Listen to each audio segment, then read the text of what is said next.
nag-subscribe eh. Talagang ibang klase yung mga kababayan natin dito sa PH Update. Kung di mo pa sabihin birthday mo, hindi sila magsasubscribe. Mga walang yadin eh.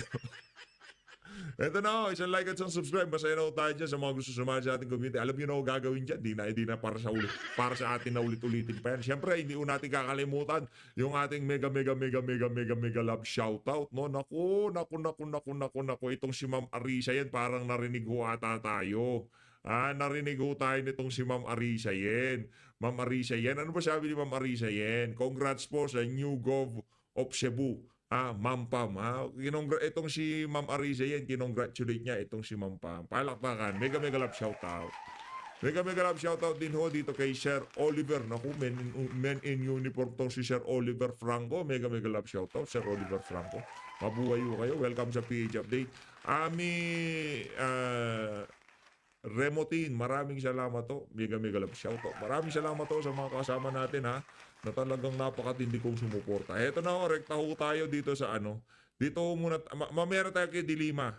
Pasadaan natin, bago natin panoorin to kay Attorney Panelo, pag-usapan natin yung kaso ni Dilima na ano bang nangyari doon sa kaso niya na yon. Teka lang basahin natin. Ito. Court of Appeals overturned ruling acquitting De Lima over new proceeding on drug case. Sharika dyan, Brad. Mamaya na ho.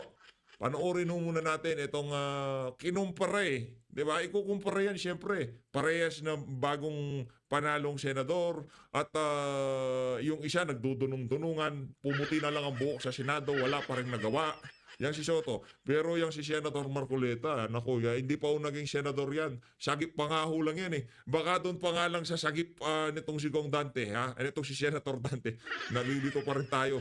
Nitong si Senator Dante, sa 15 pagtatrabaho niyang si Soto dyan sa Senado, doon pa lang sa isang termino na sagip, baka nalampasan na nitong si Senator Dante Marcoleta eh. Ganun o katindi ang mama na yan. Ito, pakinggan natin ito mga kababayan. Para masasigurado natin na mapapaba talaga natin ang presyo ng kuryente. Kasi parang paulit-ulit na natin naririnig yung lahat ng mga proposals and yet hindi po nagmamaterialize. Pagdating sa kuryente, naku, mabigat yan. I cannot talk off my hat. Hindi ko napag-aralan yung tanong mo na yan.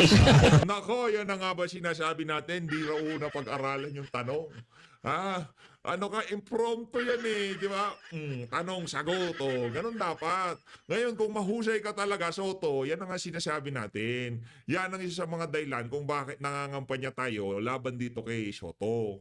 No, kasi wala ko kayong maaasahan dyan sa mama na yan. Wala akong dekalidad na serbisyo ang maibibigay, maihahatid ng mama na yan para sa sambayan ng Pilipino. Wala akong mga kababayan. Ito ang pakinggan nyo mga kababayan, ito kay Kong Dante Marcoleta. Alam mo kung talagang gusto nating ibawa ang kuryente at madali yan, tanggalin natin ang 12% VAT. Talagang bababa yan. Tayo lang naman ang meron. Sa Vietnam pumunta ka, meron bang VAT ng kuryente, Sister El? Pumunta ka sa Malaysia, pumunta ka sa Vietnam, sa Thailand, wala. Sinasubsidize pa nga. Kung nagagawa sa ibang bansa, ba't di natin gawin dito para mabenefisyuhan mga taong nasa mababang kalagayan? Para sa ganun, yung layunin ng batas na yun, kahit pa paano, ma-achieve natin. Yan kung tawagin nila yan pag-usapan natin anything under the sun. Hindi ko na kailangan pag-aralan dahil sa taba ng utak niya si Senator Rodante Marcoleta. Kahit anong hihain nyo dyan, talagang kaya niyang makipagsabayan. At yung pakikipagsabayan at pakikipagtagisan niya ng ideya, hindi ho yun nanggagaling sa lamang, bulahan, ika nga. Yan talagang pagka merong sinabi yan, talagang tatrabahuin niya. Kailan lang narinig natin yung pagsasalita niya, di ba? Teka lang meron nag-send sa atin, sinoutout pala tayo nitong si Kong Dante. Pambihira naman yan, bigla tayong nag-goosebump. Bigla tayong kinalabutan. Ngayon pala, ito, panoorin natin itong mga kababayan. Ito, kahapon pa ho ito. Kasi ginawa natin na reaction video yung live kahapon ng Saganang Mamamayan. Pagkatapos noong nakuha na natin yung mga punto de vista ni Kong Dante, di na natin tinapos yung programa. Pero nag-chat ako dito kay kay Sir Jen, sabi ko, Sir, congratulations dyan kay Senator Rodante Marcoleta. Good luck sa kanyang pagkapanalo. Kinongratulate ho natin siya. Kasi habang pinapanood natin, talagang natuwang-tuwa ho tayo. Dami nagko-congratulate sa kanya. Kaya nagpadala ho tayo ng congratulatory message dito kay Sir Jen Subartiaga. Binasa niya sa Binasa niya sa programa. Hindi ko nga expect na babasahin pa niya. Ito talagang si Sir Jen. Na-touch ako, Sir Jen, mega love shout. Palakpakan muna natin to si Sir Jen. Hindi pa nakasubscribe sa Net25, mag-subscribe kayo, malulupit yun dyan. Yan ang bahay ng mga reporter na merong prinsipyo at paninindigan. Shout out sa aking, sa aking pinakamamahal na Ma'am Eden Santos. Ko yan, labidabs ko yan. Isa yan sa mga reporter na pagka nakita ko, talagang papaliguan ko ng yakap at halik yan.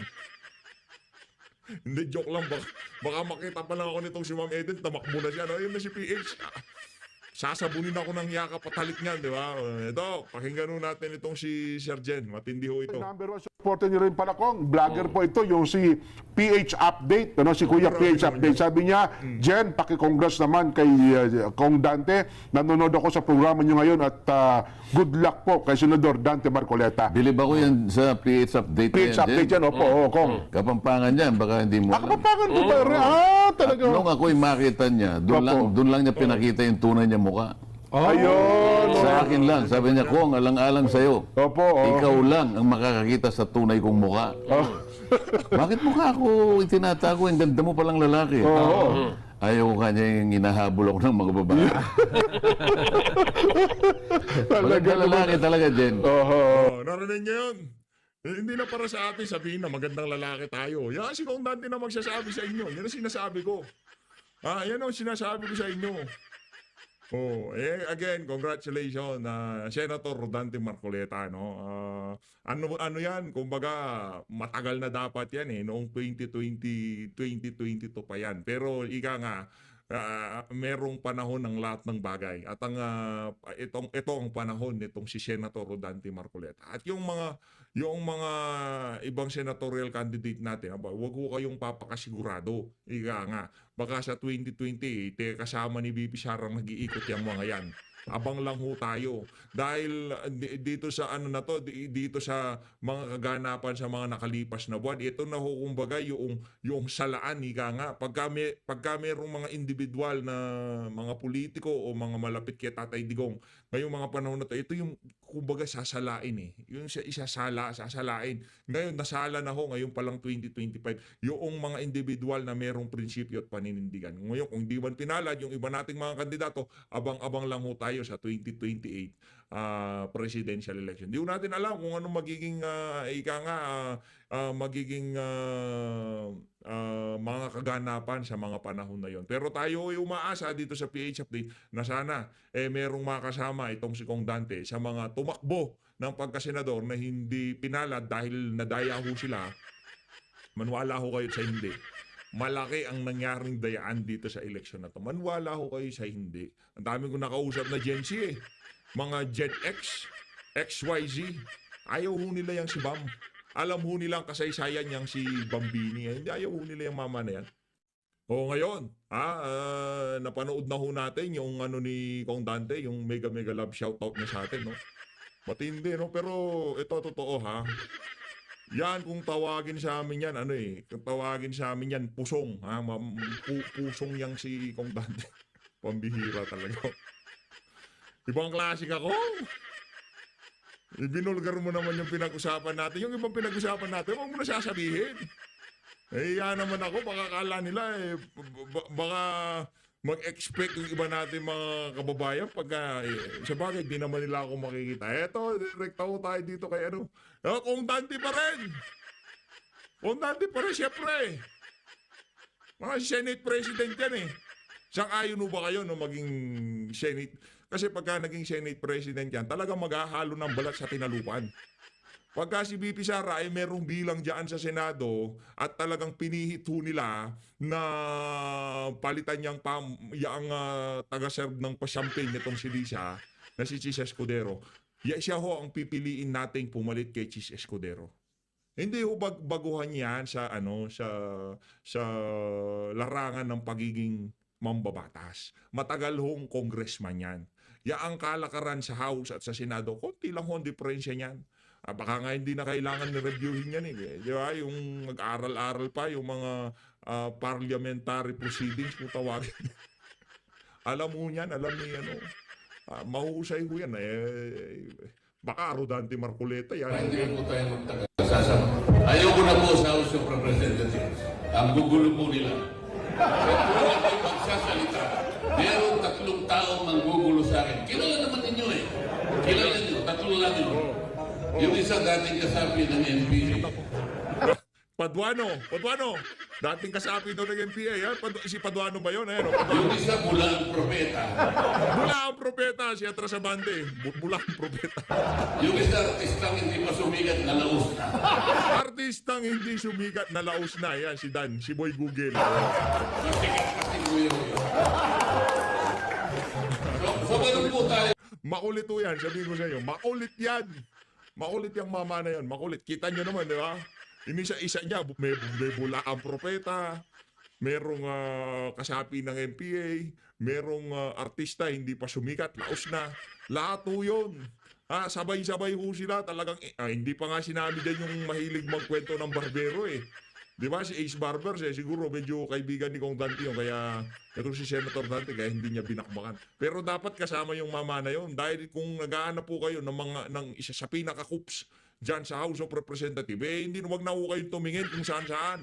Si Robert Ace Barbers, isa ho siya dyan. Isang salita at lalaban po tayo. Salamat po sa inyo lahat. Palakpakan ho natin ito si Senator Rodante Marcoleta. Mahusay talaga, mahusay. Ito sila ito. Mamaya na kayo. Ito, mag-ano muna tayo, mag-good vibes muna tayo. Ito yung tinutukoy na dating kasapi ng NPA ni Kong Dante. Yan. May sound.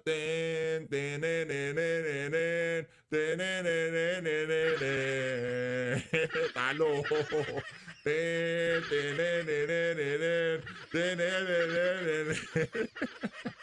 May pasayaw-saya. Yan, galingan mo yung kakakadyot, Brad. Yan sinabi ko sa'yo. Nagkulang ka lang ng 3 kadyot, dapat panalo ka.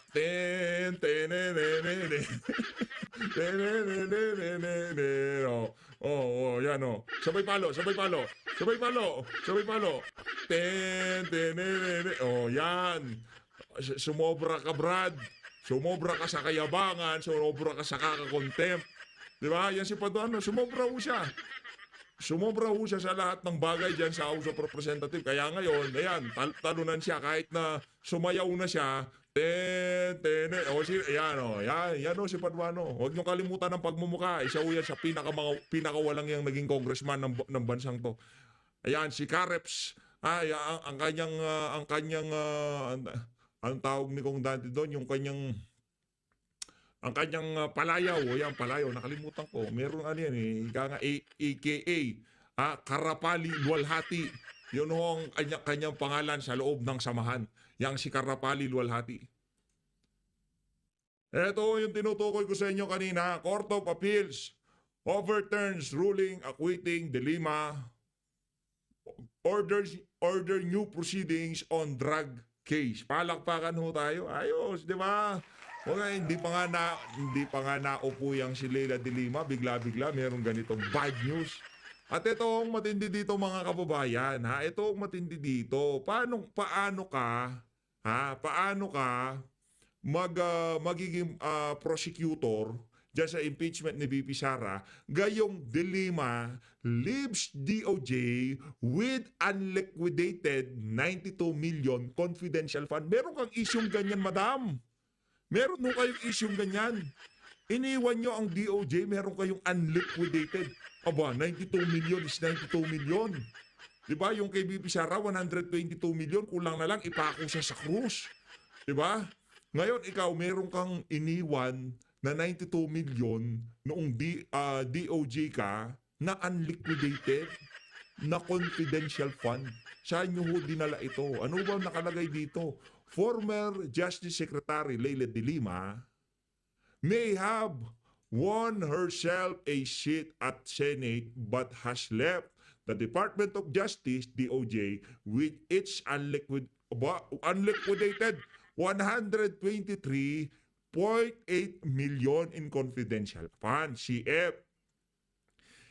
In its annual report for 2015 posted on its website, the Commission on Audit COA indicated that the amount represent the total liquidated cash advance given to Special Disbursing Officer SDO that year. Naku, parang familiar sa akin yung mga salitang Special Disbursing Officer that year. Naku, yari tayo dyan. Paano mo uusigin etong si Vice President Sara Duterte kung ikaw pala noong DOJ ka, nung nasa Justice Department ka, meron kang iniwan na issue na mapanggang sa ngayon, hindi man lamang ho makapagsalita, dapat kasama pala siya dyan sa impeachment. Yan ang nga ba sinasabi natin. Kung pag-uusapan ng confidential fund ni VP Sara, maigi na pag-usapan ang confidential fund ng lahat ng mga opisyal ng pamahalaan na humipo, umamoy, humawak dyan sa partikular na pondo na yan. Sino yung mga yan? Presidente, DOJ, PNP, barangay captain, kung sino-sino pa, ombudsman, o sino pang umahawak niyan. Meron silang, yung mga men in uniform, wag na natin pakialaman. Diba? O bakit hindi natin tanungin? Ito si Leila de Lima, meron pa pala siyang problema dito sa confidential fund na to. Diba? Kung hindi pa siya mapabalita na isa sa mga magiging prosecutor dyan sa impeachment trial, nabalitaan na rin naman natin yan. Diba? Pero kumbaga ngayon, kailangan nating SSin. Kailangan nating i-emphasize. O baka mga ano dyan, mga green-minded. SSin, yun sa salitang mga press, iba yung SS sa kanila. Sa atin, isu-super skill ho natin. Ito yung super skill natin na pag-usapan sa PH Update, yung mga ganyang klaseng sikretong itinatago ng mga walang hiya, na nanalo dyan sa kakatapos na 2025 senatorial election. Dito tayo. Nagulat ako Kay nung pinadala sa akin ni Attorney Mr. Mariano. Bidaldea, ni Bingbong. Yung desisyon ng Court of Appeals. Alam mo ba kung anong desisyon ng Court of Appeals? Ano yung attorney? Ang desisyon ng Court of Appeals, batay dito sa natanggap ko, ay pinawalang bisa ang pag-aabsuelto kay De Lima sa kaso niya. Sapagkat sa ngayon sa hukuman, hindi nasunod yung rules on evidence. Yung sa testimony, yung recanted testimony na sinasabi ko, hindi naprubahan nila na kaya itong mga nagsinungaling dahil mga tinakot, hindi nasunod. Madali sabi. Kaya sabi ng Court of Appeals, null and void ang acquittal. Ibalik sa hukuman at ituloy ang pagbibista. Patunayan nila.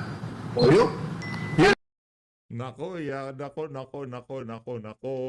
Si De Lima, malaki ang kanyang problema. Yari ho itong si De Lima dito. Yan na nga ho ba sinasabi natin. Inuna ho kasi yung inuna yung kayabangan itong mga pinklawan at tilawan na to. Ang sinasabi ho natin dito, masyado kasi kayong nagpadala doon sa yung tipong, panalo to si De Lima. Imagine, ML party list, tinalo pa ho ng ML yung Ipanaw, yung Ken Doc Badoy, di ba? Yun ho, maya't maya merong merong talagang pinag-uusapan yun sa social media. Pero sa bagay dyan, sa party list na yan, isa ho yan sa mga bahagi ng nagdaang eleksyon na kung saan talagang napakarami ho ang nangyaring hocus-pocus dyan sa party list na yan. Imagine, Akbayan party list, nag-number 1, si Shell Jokno. Ang bottom line naman talaga, kaya pinauna yung si Shell Jokno na yan. Kumbaga talagang ang game plan dito ni Tamba, naghahanap po sila ng mga mahuhusay na abogado, natatayong prosecutor dyan sa impeachment ni VP Sara. Kasi ang tatangan ng mga naka-line up sa kanila, si Luis Tro, si Rog Gutierrez, yung tipong patapon lahat. Kaya naghahanap sila. Yung kinuha naman nila na isa, nakausli ang ngipin. Di ba? Hindi, lalong, yaang mga yan, mainstream lang sila sa mga dilawan at pinklawan. Pero pagka pinag-usapan ang galing at talagang pagiging abogado, wala naman nung binugay ang mga yan. Ika nga kahit noon nga ang senador yan, di ba? Nung nagkaroon ng hearing dyan sa, kung di tayo nagkakamali, yung Blue Ribbon ba yan? Napag-usapan yung mga yung mga DDS, Double Death Squad daw di umano.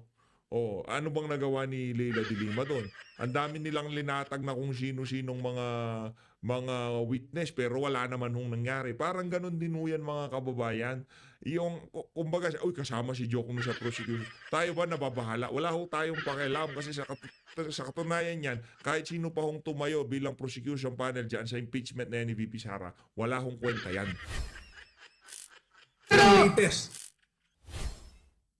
Attorney San, hindi pa nga natatapos, wala pa nga formal declaration ng mga winners sa National Post, pero usap-usapan pa rin yung impeachment kay Vice President Sara Duterte. At syempre, di ba, natalo yung ibang mga kandidato sa Kamara. At naglalabas ngayon yung mga nanalo sa party list, kahit wala pang declaration, itong si former Senator Leila de Lima and Attorney Charles Jokno na sasama dun sa team ng Kamara na magpo-prosecute nga kay VP Sara. What's your take on that, Attorney Sal? Unang-una, yung sinasabi nilang dalawang hindi naman mga trial lawyer show na mahabang eksperyensya.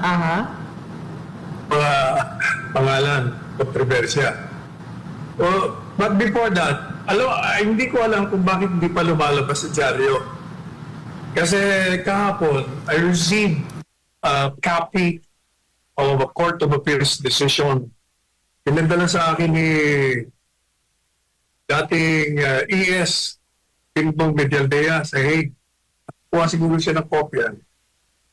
Alam mo ba, kasi naalala ko ngayon, kasi binanggit mo yung pangalan de Lima. Hindi ba na-observe ko yan, si dating Senator de Lima? Lumalabas sa desisyon ng Court of Appeals. Kasi if you remember, dito sa programa natin, hindi ba ilang beses natin tinalakay na initially, yung mga witnesses, tinuturo si de Lima na guilty. Di ba? May mga testimonya sila. And then, after several years, bumaliktad. Nagkaroon ng recantation of testimony. Natatanda mo yun? Yeah. And then, yung judge, on the basis of recanted testimony, inabsuelto niya. Kung matatanda mo na, yung programa natin ang unang bumatikos doon sa desisyon ng judge. Sabi natin, teka muna, bakit ka mag-aabsuelto nang dahil lamang sa recanted testimony? Sabi natin, before you can give validity to the new testimony, bagong testimony niya na bumaliktad siya, kailangan sulong siya, maglatag siya ng ebidensya sa hukuman kung bakit nagsinungaling siya the first time. Kailangan ipakita niya na siya ay influensya, tinakot, binayaran. Kailangan ipakita mo muna yun para kapanipaniwala na ngayon ay nagsasabi ka na ng totoo. Ang sabi na, wala namang ebidensya, walang sinasabi. Batay sa mga nabasa natin sa dyaryo, walang sinasabi na yung defense introduce evidence to show that the witnesses have been intimidated, coerced ng outside forces para magsinungaling. Wala. Kaya nga ako, hindi ba, ay natatandaan ko, sabi ko sa prosecution, maghain kayo, mag-apila kayo, merong grave abuse of discretion dito. Apparently, Di ko na nga alam kung nag-apila sila. Nagulat ako nung pinadala sa akin ni Mr. Bidaldea, ni Bingbong, yung desisyon ng Court of Appeals. Alam mo ba kung anong desisyon ng Court of Appeals? Ano yung attorney? Ang desisyon ng Court of Appeals, batay dito sa natanggap ko, ay pinawalang bisa ang pag-aabsuelto kay De Lima sa kaso niya. Sapagkat sa ngayon sa hukuman,